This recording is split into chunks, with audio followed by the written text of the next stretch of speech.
jemaah yang dirahmati Allah Subhanahu wa taala, kita mulakan majlis ini dengan mengucapkan kesyukuran kita kepada Allah Subhanahu wa taala dapat kita berkumpul pada hari ini untuk kita meneruskan mudzakarah ataupun pengajian kita di dalam menjawab beberapa soalan yang ditujukan.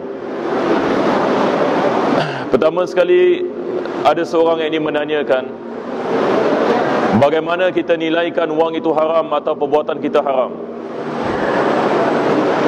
Bolehkah kita gunakan wang dari cabutan bertuah untuk makanan ataupun barang-barang keperluan atau bersedekah? Soalan ini menanyakan berkenaan wang yang hasil daripada cabutan bertuah. Adakah ia wang yang halal ataupun sebaliknya? Maka di sini kita mengatakan berkenaan dengan cabutan bertuah ini, kita kena lihat kepada jenisnya. Bagaimana cabutan bertuah itu dilakukan? Kalau sekiranya kesemua peserta ini meletakkan duit dan semua duit ini dikumpulkan, selepas itu dilakukan cabutan bertuah, salah seorang daripada namanya diangkat, misalnya keluar nama, dan semua duit yang diberikan oleh peserta-peserta itu diberikan kepada orang ini yang nama dia terkeluar. Ini kita mengatakan haram hukumnya. Kita mengatakan ini adalah sama yang ini seperti berjudi, tidak ada perbezaan sama sekali. Jadi kita mengatakan kalau cabutan bertuah asasnya adalah seperti ini, maka kita mengatakan wang yang didapati adalah wang yang haram, yang tidak dibolehkan. Dan kalau sekiranya kita mengambil dari wang tersebut, maka sama hukumnya dengan kita memakan makanan yang diharamkan oleh Allah Subhanahu wa taala. Ini adalah jenis yang pertama kita mengatakan. Cabutan wang daripada jenis yang pertama. Jenis yang kedua pula berbeza. Kadang-kadang misalnya ada orang ini dia nak memberikan hadiah kepada pelanggannya. Jadi pelanggan yang datang kepada kedainya semua diberikan misalnya nombor misalnya ataupun form. Jadi pada satu hari misalnya semua yang ini form ini semua dikumpulkan dan salah satu daripada form keluar ini satu nama dan diberikan hadiah kepada orang ini. Di sini kita mengatakan ia berbeza daripada jenis yang pertama. Jenis yang pertama kita mengatakan semua peserta yang ini mengeluarkan duit dan memberikan yang ini kepada satu sumber. Jenis yang kedua pula tidak, peserta tidak mengeluarkan duit, tetapi kita mengatakan orang yang mengendalikan cabutan bertuah ini, dia yang memberikan hadiah daripada duitnya sendiri. Jadi dia melakukan cabutan bertuah, laki draw.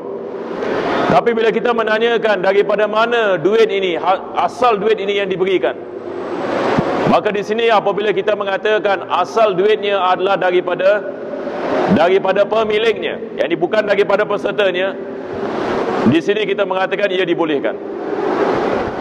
Maka duit itu dikirakan sebagai hadiah dan hadiah dibolehkan. Jadi di sini kita nak kena perbezaan yakni di antara berjudi dengan hadiah. Bila kita mengatakan berjudi, yakni dia adalah yakni duit yang didatangi yakni oleh sekumpulan yakni manusia. Selepas itu kesemua duit itu dikumpulkan dan diberikan kepada satu orang berdasarkan dengan cabutan bertuah. Di sini kita mengatakan ia tidak dibolehkan. Sama hukum dan seperti toto yang kita ada di Singapura ini. Kalau kita lihat toto bagaimana yakni ia berfungsi, orang apa mereka buat, mereka meletakkan duit. Kesemua yakni mereka bayar duit kepada syarikat ini, syarikat judi ini. Selepas itu nombor yang keluar ini, yang kononnya nombor yang bertuah ini yang keluar, kesemua yang ini duit dia dapat. Ini kita mengatakan judi. Kita mengatakan ini adalah judi. Tetapi beza yang ini seperti mana saya mengatakan tadi, situasi yang kedua, yang mana peserta tidak mengeluarkan duit, kesemuanya pemilik yang mengeluarkan duit. Jadi kalau sekiranya ini kita menamakannya sebagai cabutan bertuah, maka ini adalah daripada perkara yang tidak ada masalah di dalamnya. Jadi orang ini menanyakan, adakah diboleh kita menggunakannya untuk makanan? Kalau sekiranya ia daripada sumber yang haram, maka pertama sekali tidak dibolehkan kita melakukan perbuatan ini, perbuatan yang haram. Dan duit daripada perbuatan seperti ini, kita mengatakan ia adalah daripada duit yang haram. Dan kalau sekiranya kita membeli makanan yang ini sekali-kali tidak dibolehkan. Kalau kita memakan makanan tersebut, maka sama hukumnya kita memakan satu perkara yang diharamkan oleh Allah Subhanahu Wa Taala. Dan begitu juga tidak dibolehkan bagi kita menggunakan duit tersebut untuk barang keperluan. Ada orang ini dia salah faham ini masalah ini. Dia mengatakan kenapa tidak kita main saja toto tak apa, ataupun kita berjudi, tapi kita niat baik, niat baik.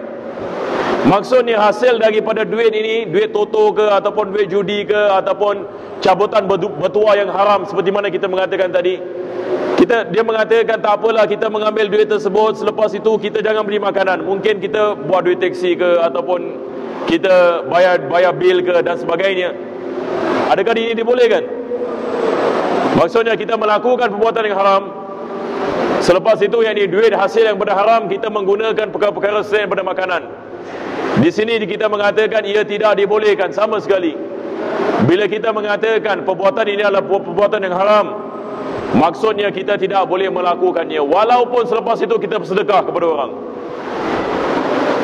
Sebagai misal, satu orang ini dia beli toto misalan, kena pula hasil daripada duit judi ini, apa dia buat? Dia kasih sedekah pula.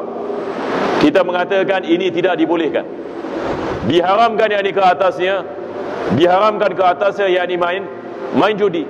Maka kita mengatakan kesemua yang ini perbuatan seperti ini ia tidak dibolehkan dalam agama kita. Walaupun orang mengatakan dia niat baik, niat dia untuk menolong yang orang susah misalan, kita mengatakan tidak dibolehkan sama sekali, sebab ini adalah daripada perbuatan maksiat. Subhanallah.